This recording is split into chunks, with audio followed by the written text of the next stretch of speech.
Good evening, I'm Jill Newbronner. Tonight on News 5.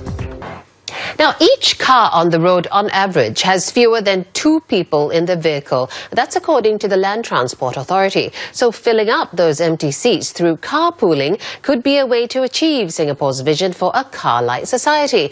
And it helps that carpooling apps are making it easier to connect drivers with passengers. This allows them to share transport costs and even make a friend or two on their daily commute. Kelvin Kerr first started using carpooling app Ryde in October last year, after chancing upon it on Facebook and the Google Play Store. Thinking that being a driver could make the work commute interesting for a couple of days, the 35-year-old auditor has since clocked over 50 rides over the past few months, with some passengers even becoming regulars. Using the app as a driver, you can get to defray and offset some of the travelling costs, the petrol costs, the ERP, and also it actually helps to save the environment because you can reduce congestion on the road.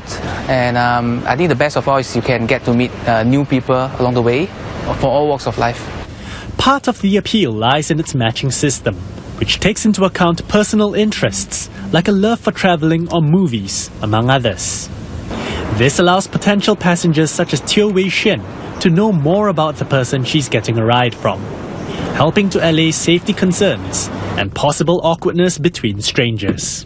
Prior to using Ryde, the 19-year-old student relied heavily on public transport. And while she's always liked the idea of hitching a ride from others, she felt that it hasn't quite caught on in Singapore yet. Especially during peak hours, you can miss up to 2 or 3 consecutive buses, and everyone around you starts to get really frustrated because we all want to get home to our loved ones or for dinner.